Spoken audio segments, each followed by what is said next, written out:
کہ عالم کے معنی کیا ہے اور عالم سے مراد کیا ہے. سوال تو آپ کے ذہنوں میں ہے نا جو میں نے ممبر پر بیٹھتے آپ کے سامنے بیان کیا ہے. اب میں اس جواب کی طرف رجوع کرتے ہوئے میں نے اس آیت کو موضوع صحبت قرار دیا تھا. تو اب ہم دیکھتے ہیں کہ عالم سے مراد کیا ہے.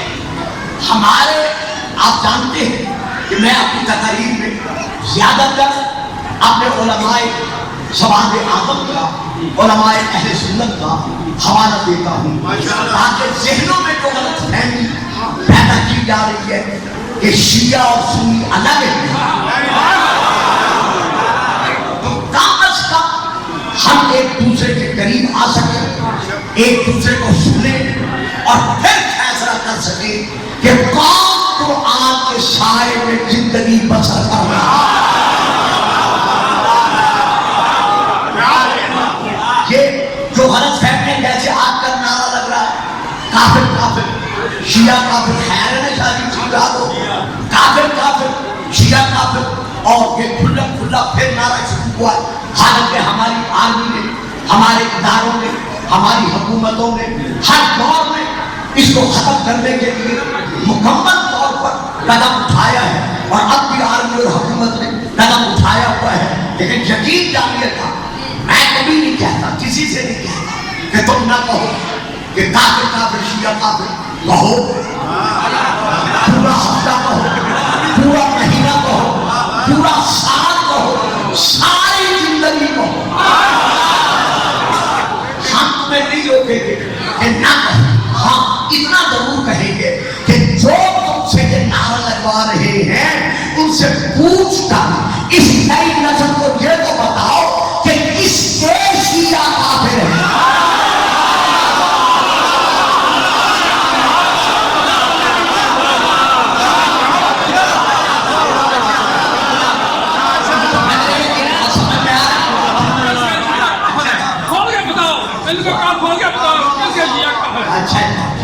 ہم تو یہ اب کہتے ہیں کہ ہم شیعہ ہیں. یہ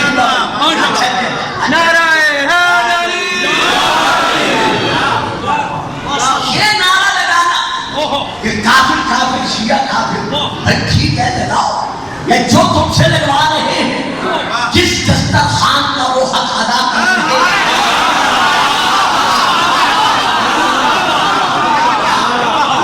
آپ کو یہ نعرہ لگانے جنہوں نے حق بخشا ہے ہم آپ کو روکتے نہیں ہیں. لیکن اتنا ضرور کہتے ہیں کہ ان نوجوانوں کو, اس نئی نسل کو کم از کم یہ تو بتاؤ کہ کس کے شیعہ کافر ہے. شیعہ کا جو لغت کے اعتبار سے معنی ہے, لغوی اعتبار سے معنی ہے, وہ ہے گروہ, وہ ہے ٹولہ, وہ ہے فرقہ, وہ ہے جماعت, وہ ہے تعلقات, وہ ہے تابعین, وہ ہے پیچھے چلنے والا.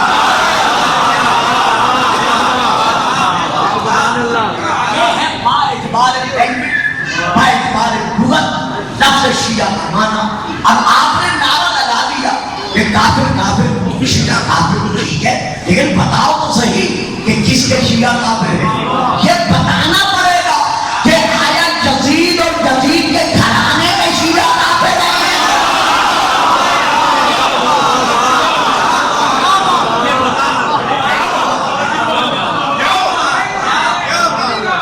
محمد اور آل محمد کے گھرانے کے شیعہ کافر ہیں.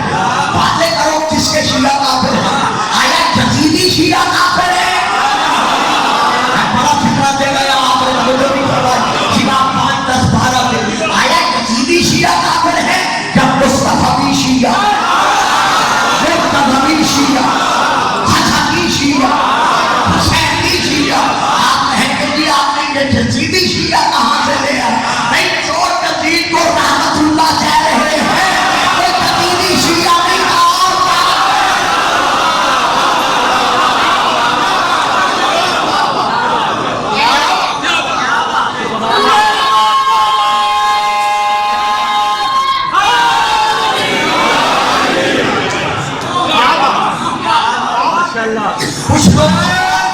سلامتی علماء حق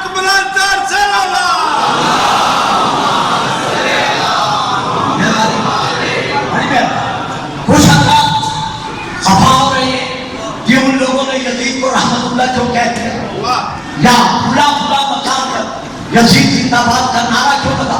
میں کہتا ہوں اللہ کا شکر ادا کرو کہ جو شیعہ سنی کے درمیان جھگڑا چلا آ رہا تھا وہ ختم ہو گیا. آدھی نہیں کچھ لوگوں نے میری چپ کر کے بیٹھ گئے. بھائی ہمیشہ 1400 سال سے یہ چلا تھا نا. وہ کہتے تھے شیعہ کافر ہے, شیعہ کہتے ہیں قرآن کافر ہے, وہ کہتے ہیں یہ قاتل ہے حسین کے, وہ کہتے تھے یہ قاتل ہے حسین کے. اب کھل کے سامنے آ رہے ہیں. کوئی نہیں کہے گا کہ حسین کے قاتل کون ہے. اب تو ہر کوئی دیکھ رہا ہے کہ جو یزید کو رحمت اللہ کہہ رہا ہے یہ قاتل قاتل تھے.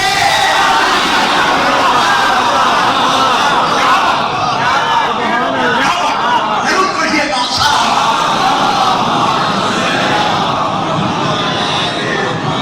اچھا وہ ماما جی کے کہنے پر ذرا اس کی تشریح کریں. پہلے میں اس کی تشریح کر پھر میں آگے بڑھتا ہوں. سب سے شیعہ اگر کہو کہ مطلقاً سمجھ رہے ہیں, یعنی ہر حالت میں جو بھی شیعہ ہے وہ کافر ہے. اگر ہر شیعہ کو کافر کہنا ہے تو پھر قرآن کی یہ آیت کہاں لے جاؤ گے؟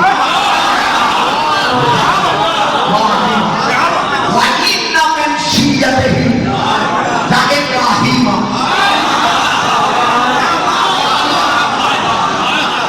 حدیث نہیں ہے جو کہو کہ ضعیف ہے, یہ روایت نہیں ہے جو کہو کہ راوی جھوٹا ہے, یہ قرآن کی آیت ہے. اللہ فرما رہا ہے وَإِنَّ مِنْ شِيَّتِهِ لَإِبْرَاهِيمَ. البتہ ابراہیم اس کے شیعوں میں سے, ابراہیم اس کے شیعوں میں سے ایک شیعہ تھا. آج شیعہ کسی زمانے میں بنے نہیں.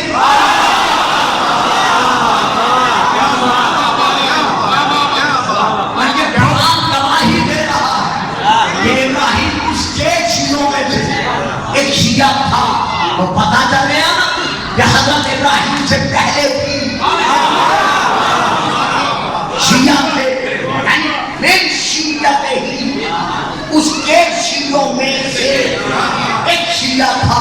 تو حضرت ابراہیم سے پہلے بھی شیعہ تھے. وہ کام تھے. یہ میری تقریر کیسا ہو رہی ہے, یہ بچہ بھی لے رہا ہے, باقی عدیب بھی لے رہے ہیں. شاہدہ ہے کہ جہاں کی سلامت سے بھی چاہیے جا کے تسلی کر دیجیے گا. شیعہ سنی تمام مفسرین نے یہی لکھا ہے کہ حضرت ابراہیم حضرت نوح علیہ السلام کے شیعوں میں سے ایک شیعہ تھے. پتا چل گیا کہ جو نوح کے ماننے والے تھے وہ بھی شیعہ تھے.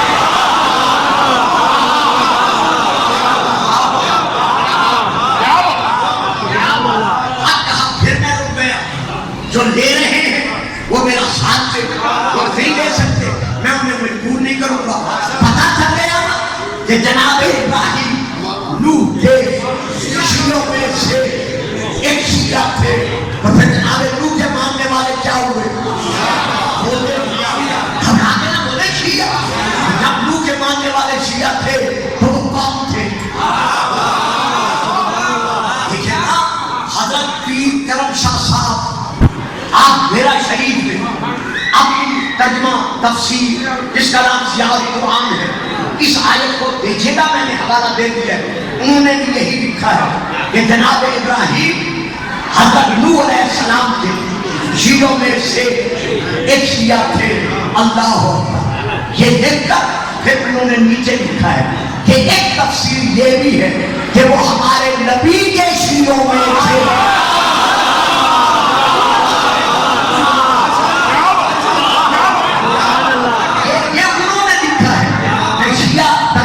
پڑھ رہا کہ ہمارے نبی کے شیعوں میں سے وہ ایک شیعہ تھے. تو اس پر میں بات میں آؤں گا.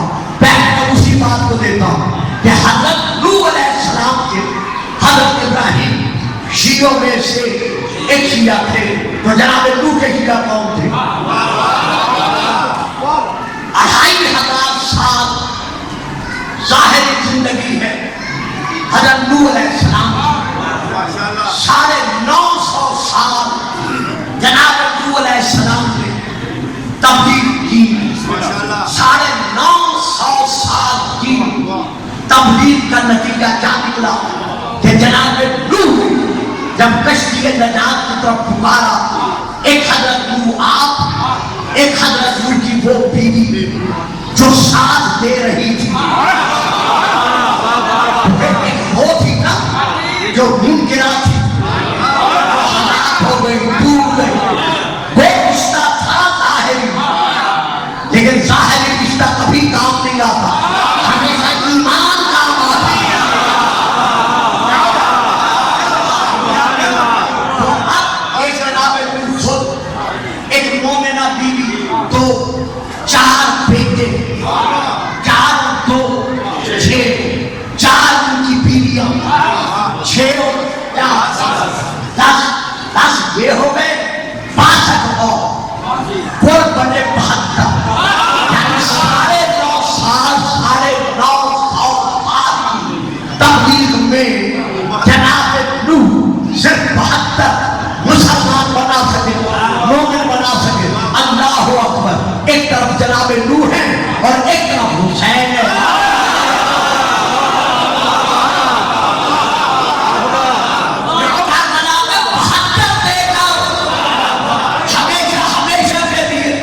مسلمانوں کو بچا کر چلے گئے تو شیر 72 کہاں سوار ہوئے؟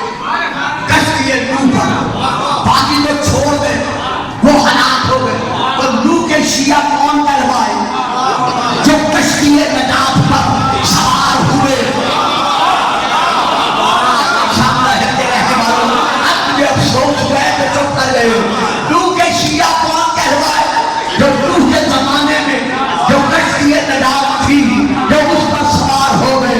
تو معلوم ہوا وہ شیعہ تھے نوح کے جو اس زمانے کی کشتی نجات پر سوار ہوئے ہیں. تو ہمارے رسول کے زمانے کی کشتی نجات کون ہے؟ مسلم شریف 1، ترمذی شریف 2، ترمذی 3، تمدد القربہ 4، باقی کتابیں 5، مسلم شریف 6. رسول پاک فرماتے ہیں اصل واحد بیتی کا قصر سفین بیت.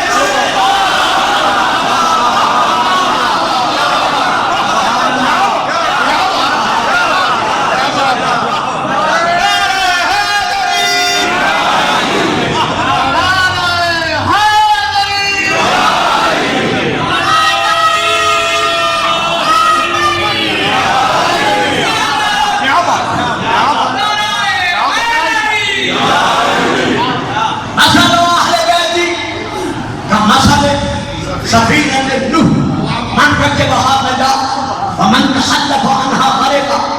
جو اس سے تمسک پا گیا وہ نجات پا گیا، جو اسے چھوڑ گیا وہ ہلاک ہو گیا. وہ اہل بیت کی مثال کیا ہے؟ کشتی نوح کی ماں.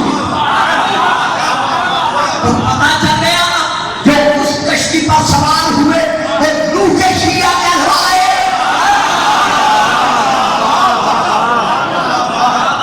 اب جنہوں نے اس کشتی سے، میں شیعہ سنی کی بات نہیں کر رہا، جنہوں نے اس کشتی سے، کشتی اہل بیت سے تمسک کیا وہ کل بھی رسول اور آل رسول کے شیعہ تھے، آج بھی رسول اور آل رسول کے شیعہ ہیں. یہاں تک میں آپ کو لے اب قلم سنبھالو، کاغذ سنبھالو، آپ نے موبائل چیک کرو، حوالہ ضائع نہ ہونے پا.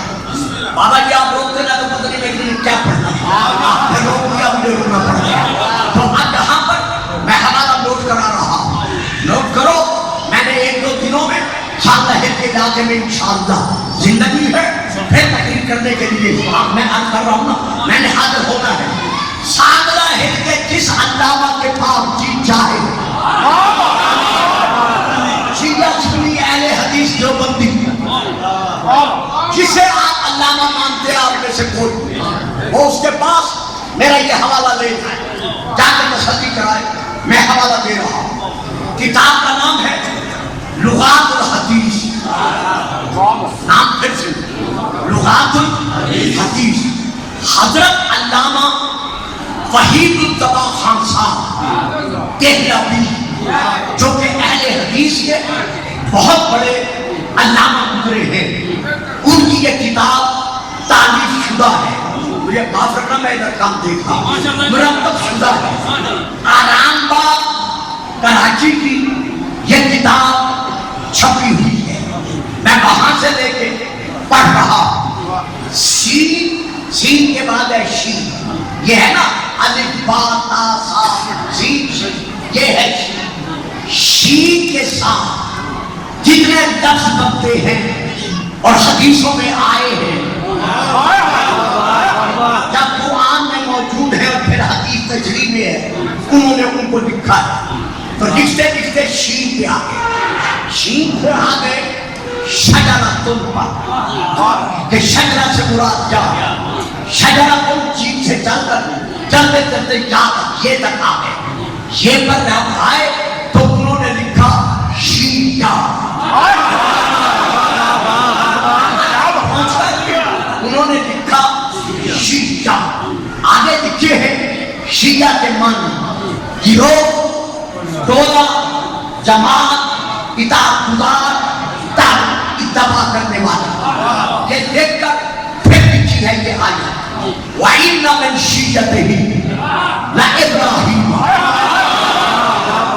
کہ البتہ ابراہیم اس کے شیعوں میں سے ایک شیعہ تھا لکھتے لکھتے آگے اس تحریر پر جو میں اب بیان کر رہا ہوں لکھتے ہیں کہ رسول پاک ایک دن اپنی مسجد میں بیٹھ کر اپنے پیارے پیارے صحابہ سے ارشاد فرمایا کہ اے میرے صحابیوں جب تم کسی نبی کے نام کے ساتھ میرا نام لو تو پہلے مجھ پہ درود بھیجو پھر اس نبی پر درود بھیجو جس کا نام لیا ہے لیکن اگر میرے نام کے ساتھ میرے دادا ابراہیم کا نام لو تو پھر پہلے درود میرے دادا حضرت ابراہیم علیہ السلام پہ بھیجو پھر مجھ پہ بھیجو صحابہ نے حج کیا یا رسول اللہ حضرت ابراہیم علیہ السلام کو یہ درجہ کیوں ملا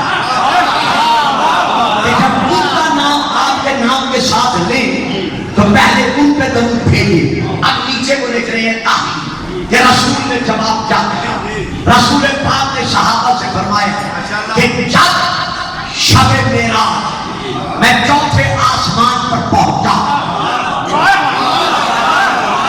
تو مجھے ایک نورانی ممبر پر بٹھایا گیا اس ممبر کی نیچے والی سیڑھی پر میرے دادا ابراہیم بیٹھے تھے یا اچانک باقی نبی گردا گرد تھے یا اچانک میرے دادا ابراہیم نے دیکھا کہ علی ایک نور کی ناکہ پر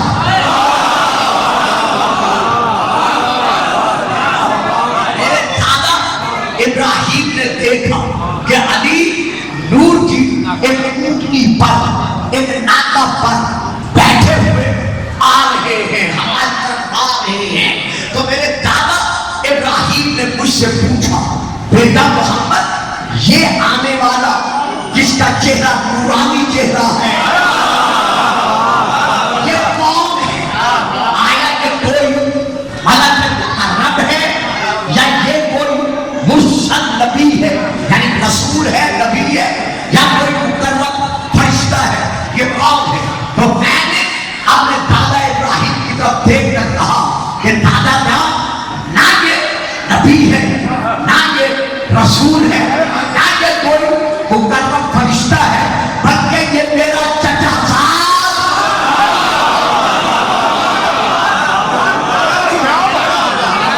بلکہ یہ میرا چچا صاحب آگے وہاں کہتا ہے ابن اب یعنی چچا کا بیٹا یہ میرا چچا صاحب میرا ابن اب میرا داماد میرے علم کا باعث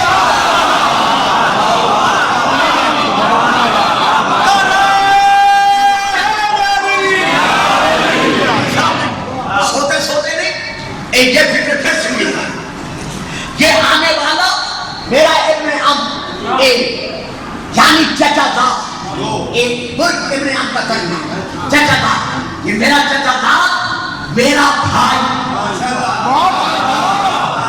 تو میرا دادا اب میں نہیں پڑھتا من سے جانتا تو سارے چپ کر کے بیٹھ گئے. میرا داماد کب کہا؟ شب میراج جناب سیدہ بطول اللہ سلام اللہ علیہ کا ظہور کب ہوا؟ واقعہ میراج کے بعد.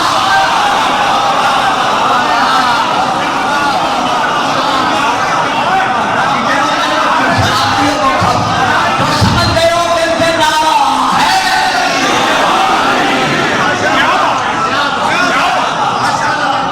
میرا داماد تو بیوی کا ظہور تو ہو رہا ہے معراج کے واقعہ کے بعد، لیکن رسول شب معراج فرما رہے ہیں میرا داماد. تو آپ کوئی مانے نہ مانے، زبردستی نہیں ہے، لیکن ہم شیعہ مانتے ہیں کہ نبی کی بیٹی کا فیصلہ شہاں نہیں ہوتا.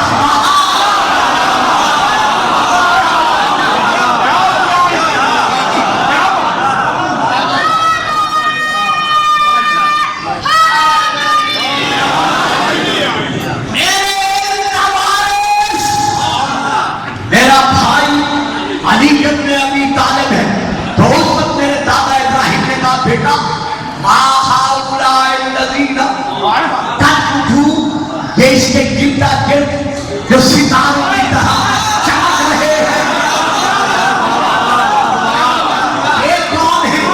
جب پوچھا یہ کون ہے تو میں نے فوراً کہا دادا جان یہ غیر نہیں شیعہ تو ہوں، یہ علی کے شیعہ ہے.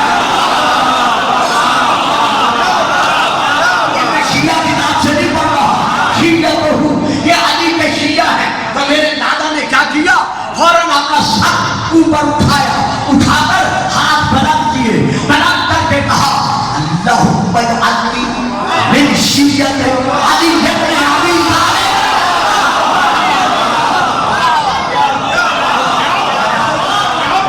یا اللہ مجھے علی کے شیعوں میں سے ایک شیعہ بنا. یہ حضرت ابراہیم دعا مانگ رہے ہیں، جناب ابراہیم کا دعا مانگنا تھا. رسول پاک فرماتے ہیں فوراً جبرائیل یہ آیت لے کر نازل ہوا وَإِنَّ مِن شِيَّتِهِ لَإِبْرَاهِيمَ، کہ البتہ ابراہیم اس ایک شیعوں میں سے یعنی علی کے شیعوں میں سے.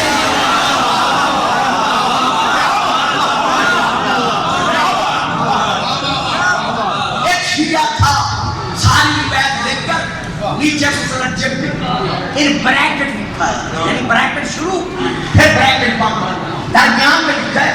مجھے یہ روایت کہیں نہیں ملی، خود میں یہ سمجھتا ہوں کہ یہ شیعہ رافضیوں کی طرف سے یہ روایت ہے. میں کہتا ہوں مترجم صاحب آپ مانے نہ مانے، لکھنے والا تو مان رہا ہے. حضرت نبی علیہ السلام کے شیعوں میں سے جناب ابراہیم ایک شیعہ تھے، یعنی جو ملت وہ دے کر گئے وہی ملت رسول نے دی. جو دین وہ دے کر گئے وہی دین رسول نے دیا، وہی دین علی نے دیا، وہی دین حسین نے دیا. میں اس کو پھیلانا نہیں چاہتا، آگے بڑھنا نہیں چاہتا، میں صرف اتنا کہنا چاہتا ہوں آؤ ذرا اپنی کتابیں اٹھاؤ. یہ میں نام لے رہا ہوں تفسیر درر منصور، اس میں یہ موجود ہے. شاید میں سامنے ہے میں پہلے بھی یہ حوالہ دے چکا ہوں کہ رسول پاک نے اپنے صحابہ میں بیٹھ کر آتے ہوئے علی کو دیکھ کر کہا یا علی و انت بشیت و لہمن فائدون یوم القیامہ. علی تو اور تیرے شیعہ قیامت کے دن کامیاب و کامران ہوں گے. اگر تو علی کے شیعوں کو کافر کہتا ہے تو پھر بتانا پڑے گا تو سچا ہے یا نبی سچا ہے.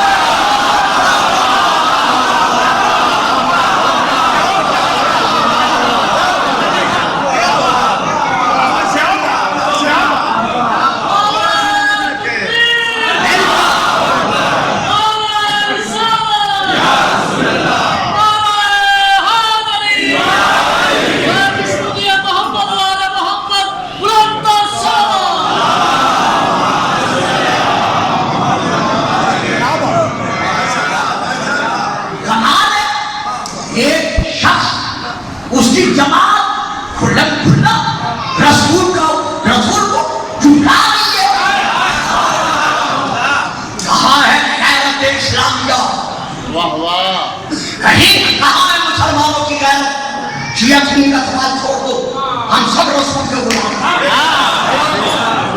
رسول کے پاؤں کی خاک نہ، رسول کے نالین کے قدموں سے ملی ہوئی خاک، اس خاک سے بچ ہونے والی خاک، ہم اس کی بھی برابری کا تصور نہیں کر سکتے۔ جب کچھ ہے رسول کی خیرات ہے تو میرے کس رسول کو کافروں نے جھوٹا نہیں کہا،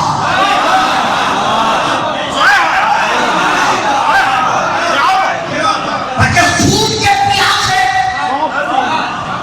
رات دن رسول کے دشمن بن کر رہنے والے وہ بھی آپ کو صادق کہتے رہے۔ میرا صادق رسول فرما رہا ہے جس میں یہ اللہ کا فیصلہ ہے، وما ينطق عن الهوى ان هو الا وحی یوحی، کہ میرا حبیب میری وحی کے بغیر بولنے کا ارادہ ہی نہیں کرتا۔ وہ رسول فرما رہا ہے، یہاں جو دیکھے کتاب کا نام سن لو، بیٹا موبائل کو چیک کر دو، یہ کتاب کا نام ضائع نہ ہونے پائے، کتاب کا نام ہے الصواعق المحرقہ۔ اس میں یہ درد ہے کہ رسول نے علی سے کہا کہ اے علی تو اور تیرے شیعہ قیامت کے دن کامیاب و کامران ہو گئے۔ یہ دیکھ کر اس حدیث کے نیچے حضرت علامہ ابن حجر مکی نے یہ لکھا ہے وَهُمْ أَهْلُ السُّنَّةِ، کہ رسول جن شیعہ کے لیے کہہ رہے ہیں کہ علی تو اور تیرے شیعہ قیامت کے دن کامیاب ہو گئے، وہ ہم اہل سنت ہیں۔ تو پھر اہل سنت اور ہم میں فرق کیا رہ گیا؟ وہ بھی ابھی یہ شیعہ ہم بھی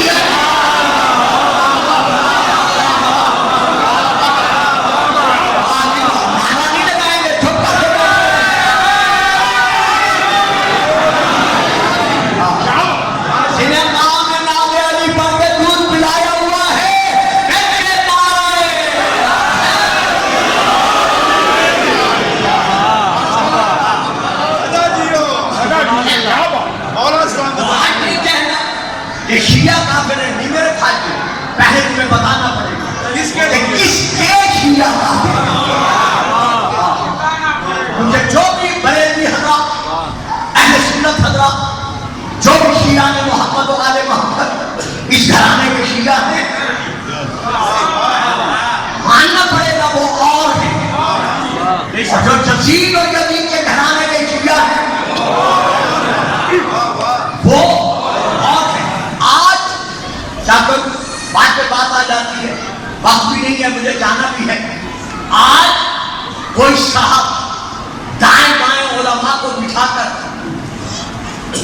یہ بیان دیتے ہیں کہ امام حسین رضی اللہ تعالیٰ عنہ کو یہ پرکھنے میں دیر لگ گئی کہ جس کا غلبہ ہوتا ہے اسی کی حکومت کو تسلیم کیا جاتا ہے۔ یزید کو غلبہ حاصل ہو چکا تھا لیکن امام حسین انہوں نے امام نہیں کہا، لیکن حسین رضی اللہ تعالیٰ عنہ کو خیال تھا کہ مجھے غلبہ حاصل ہو جائے گا، یہ جو جان دیں یا خود دیں گے وہ لیں گے، باقی بچے نہیں لے سکتے، مجھے پتا ہے، اور میں بھی اس سے پتہ نہیں اٹھا سکتا۔ تو چونکہ حسین کو غلبہ حاصل نہیں ہوتا تھا، وہ حسین رضی اللہ تعالیٰ عنہ کو چاہیے تھا کہ یزید کو غلبہ حاصل ہو چکا تھا اسے تشریف کر دیتے۔ مولانا قبلہ بابا حضور والا مجھے یہ بتاؤ، سچ نہ قرآن اور احادیث کی کتب کو پڑھ کر آپ کا علم زیادہ ہے یا محبت کی زبان جھوٹ ہے؟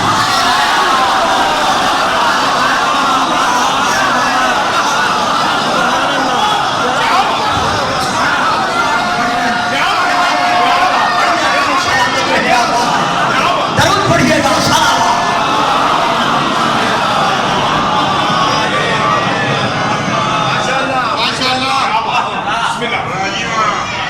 آپ کا اختیار ہے یا جو رسول پاک کی زبان چوٹ کر پڑا ہے اس کے لیے رسول فرما رہے حسین ابھی بانام لگ حسین، حسین مجھ سے ہے اور میں حسین سے ہوں۔ مولانا کوئی دکھا، کوئی ایک دکھا تو کوئی ایک دکھا کہ مرنے کے بعد اسے جواب دیا ہو، قبر میں نہیں، مرنے کے بعد اسے کچھ کہا ہو تمہارا علم ہے اٹھا اخرجکم من بطون امہاتکم لا تعلمون شیئا، جب ہم نے تمہیں شرک عبادت سے پیدا کیا لا تعلمون شیئا تم بالکل ان پڑھ وہ سے ہی جانتے تھے حتیٰ کہ تمہیں یہ بھی پتہ نہیں تھا کہ مرکز شیر کہاں ہے جہاں سے دودھ حاصل کرنا ہے یہ ماں آتی ہے اور مرکز تک لے جاتی ہے یہ موضوع پھر الگ ہے جب بچے نے بولنا شروع کیا تو اب ماں نے سکھایا کو امی ابو روٹی پانی پھر پرائمری پھر میٹرک پھر ایکٹنگ پھر بی اے پھر ماسٹر ڈگری پھر پی ایچ ڈی پھر سائنسدان پھر ڈاکٹریٹ پھر وہ تو جتنا علم حاصل کیا یہ سب ادھار ہے سینے میں لے کے نہیں آیا بلکہ جب آیا تھا لا تعلمون شیئا ادھر روح نکلی ادھر علم صاف تھا کیونکہ ادھار تھا ادھار کبھی تربیت نہیں بنتا ایک نہ ایک دن پلٹانا پڑتا ہے اب مرے ہوئے مولانا سے کہو مفتی سے کہو علامہ سے کہو تھوڑا فتویٰ سمجھا تھوڑا فتویٰ دے تھوڑا کچھ سمجھا لوگ کہیں گے دماغ تو ٹھیک ہے وہ تو کر گیا وہ کیا جواب دے گا یہ ہے تمہارا علم اور یہ ہے حسین کا کہ سب ہم سے جدا ہو کر نیرے کی نام پر قرآن سنا دے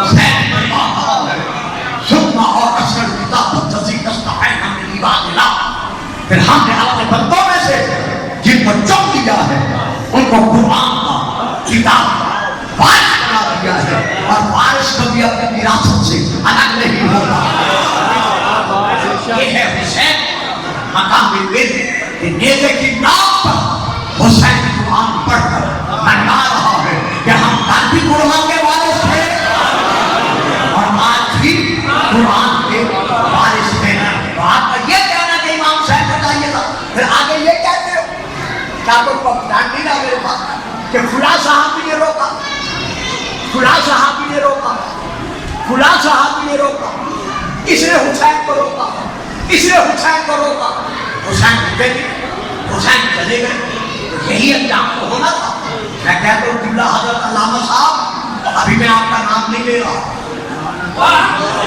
صرف ان لوگوں کو پتا ہے جن کی سوشل میڈیا پر نظر ہے اور نہ میں لینا چاہتا ہوں نہ مجھے اخلاق کی طرف دیتا ہے میں صرف اتنا کہنا چاہتا ہوں ذرا سن لو جس صحابی نے حسین کو جانے سے روکا وہ یہ چاہتا تھا کہ حسین بن جائے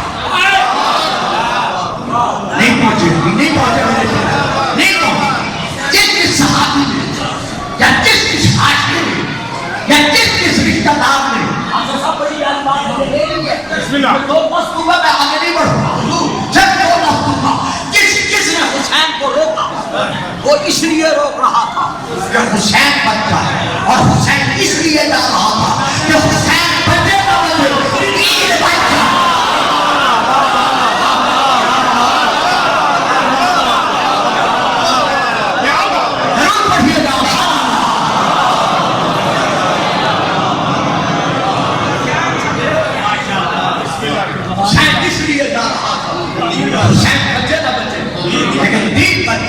اسی لیے خواجہ معین الدین چشتی علیہ الرحمہ کو فرمانا پڑا کہ دین اصل حسین دین بنا اصل حسین حسین خود سلامتیوں میں لیکن نعرہ چلیے گیلا گیلا نعرہ ہم لگا دیں دین اصل حسین دین بنا اصل حسین حسین کے مدینے سے چلا سیدہ کے لال کے ساتھ جتنے خاندان سادات و بنی ہاشم مرد و زن عورتیں و بچے ساتھ چلے ان سب کی تعداد ہے 122 آپ کے فرمان پر بیٹا لیکن اب پھر وقت نہیں رہا بلکہ کم وقت ہوئے ہیں 122 کی تعداد ہے جو امام حسین کے ساتھ مدینے سے قافلہ گھر والوں کا چلا ہے.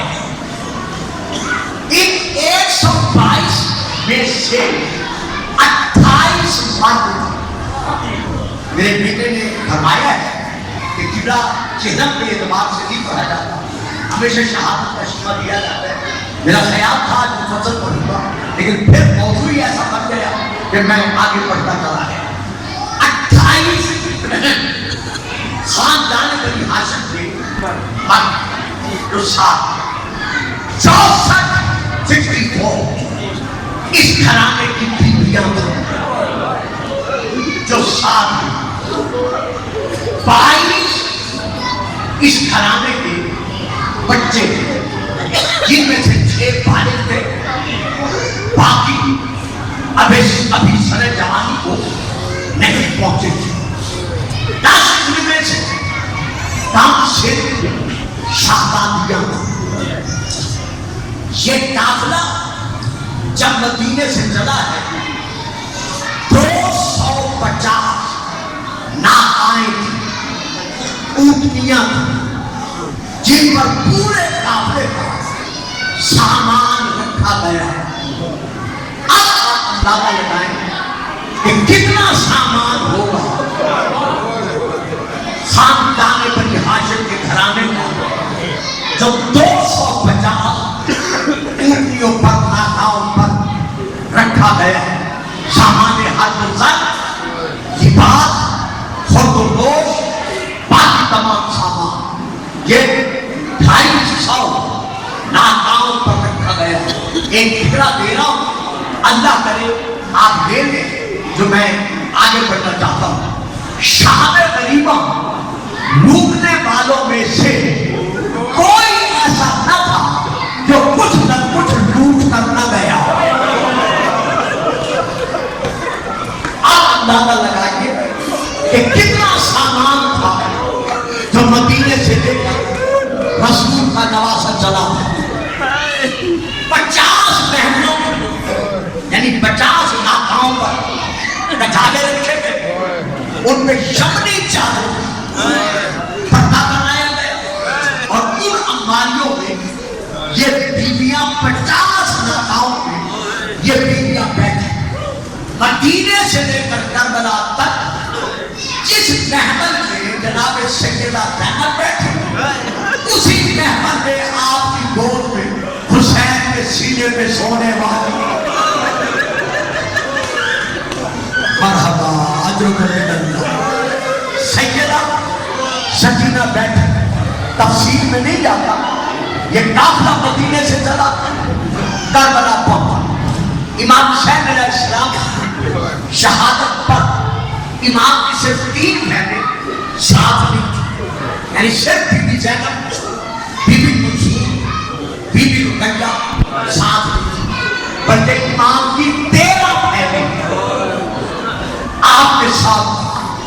ان 13 بہنوں میں سے سب سے چھوٹی جو بہن تھی اس کا نام تھا بی بی آتما خاتون. یہ بی بی آتما خاتون کی ماں کا نام تھا حضرت بی بی سعدیہ خاتون. یہ ان کے ظرف مبارکہ سے تھی. جب حضرت علی علیہ السلام کی شہادت ہوئی اور آپ کا تابوت اٹھنے لگا تو 13 بیٹیاں جب باپ کے تابوت سے چمٹ کر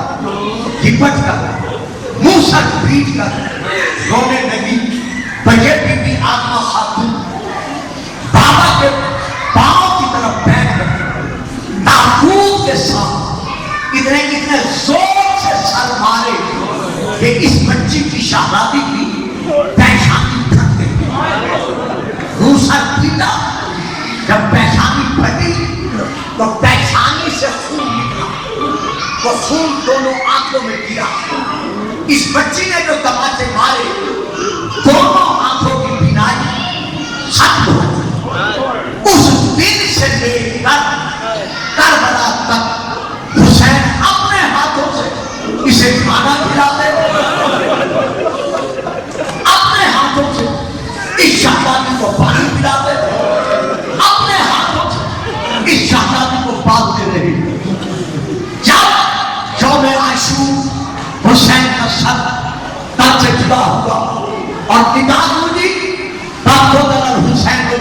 کربلا اس بچی نے منہ سے پیٹ کر ایک ایک بیوی سے کہا مجھے بتاؤ کون سا حسین مارا یہ ندا کیوں گونج رہی ہے ہر طرف سے رونے کی صدائیں بلند تھی حتیٰ کہ خیام لٹے گئے آگ لگا دی گئی بچے باہر دوڑے بیویاں باہر آئیں مجھے اس میں نہیں بولنا بس آپ جملے دے دیں یہ چاہتا ہے جس کی آنکھیں اس وقت موت کر چکی تھی جب یہ خیمے سے باہر نکلی تو اس بیوی نے چاروں طرف ہاتھ مار کر رو رو کر کہا لوگوں مجھے یہ بتاؤ کون سا حسین مارا جب اسے پتہ چلا حسین بن علی و بدر کا بیٹا مارا گیا تو ایک سے اس نے راستہ پوچھا کہ مجھے حسین کے لاشے تک پہنچا دو جب یہ حسین کے لاشے تک پہنچی اللہ جانے کیسے پہنچی جب کہا گیا یہ ہے میرے بھائی کا لاشا یہ یوں تو ظاہر ہوگا یہ بی بی بیٹھی ہمیشہ ناپینے کی کوشش ہوتی ہے کہ پہلے اس کے ہاتھ جسم کے سر پر جائے چہرے پر جائے بی بی نے جو ہاتھ بڑھائے ہاتھ کہاں پہنچے یہ میں نہیں پڑھتا کہ میں اس لیے نہیں پڑھ سکتا جسم سالم ہوتا تو میں جسم تو گھوڑوں کے ٹانگوں سے پاگال ہو چکا تھا ہاں ہاتھ بڑھاتے بڑھاتے جب اس بیوی کے ہاتھ حسین کی ہوئی جدت رگوں کو پہنچے رگوں کا خون بیوی کے ہاتھوں کو لگا کیسے ہاتھوں کو خون لگا اس نے دونوں اپنے منہ پر تماچے مارے دونوں ہاتھوں کے ساتھ حسین کا خون بیوی آدمہ کے ہاتھوں میں گیا بینائی پلٹ کر واپس آ جیسے بینائی پلٹ کر بھائی کو اس مظلومیت میں دیکھا خدا کسی بہن اپنے بھائی کی یہ مظلومیت نہ دکھائے آسمان کی طرف سر اٹھا کے کہتی ہے میرے اللہ تجھے میرے حسین کی غربت کا واسطہ اب میں زندہ رہنا گوارا نہیں کرتی مجھے یہیں سے اٹھا دے اس بیوی کا انتقام وہی ہو گیا امام حسین علیہ السلام کے جسد مبارکہ روتے روتے تو اب کتنے محمد تھے 50 محمد جن میں بیویاں اور بچے سوار تھے کربلا سے لے کر شام تک 1439 میل کا فاصلہ ہے میں نے بڑے آرام سے پڑھ لیا آپ نے سن لیا کوئی کجاوا نہیں ہے کوئی امباری نہیں ہے ہاتھ گردنوں کے بیچ ہے جب لانے تازیہ نے مار کر اونٹوں کو دوڑاتے تھے کوئی نہ کوئی بچہ گر پڑتا تھا آواز دے کے کہتا تھا سجاد میں دوڑ کے اونٹ سے گر گیا ہوں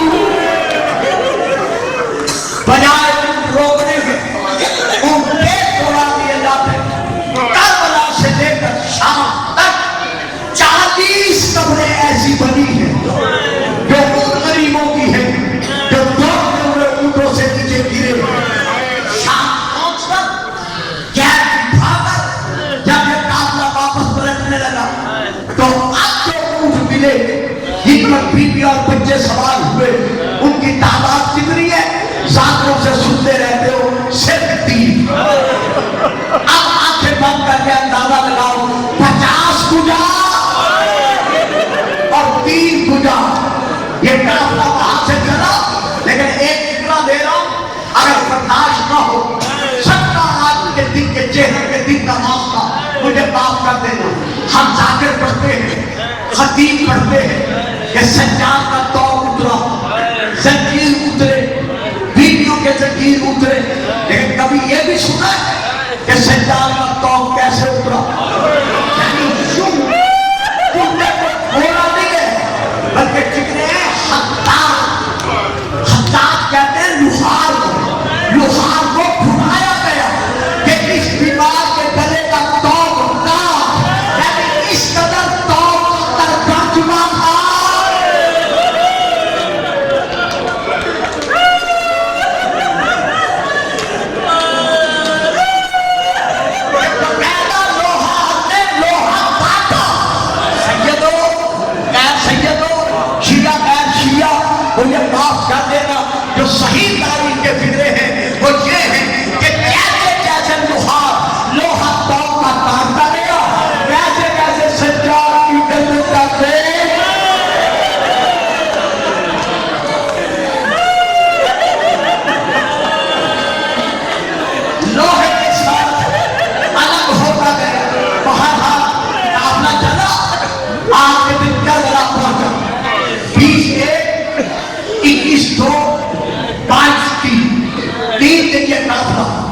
کربلا میں رہا، ہر قافلے کا پہنچنا پڑتے ہیں، باقی روتے ہیں، ماتم کرتے ہیں، لیکن قافلہ جب پہنچا تو کیا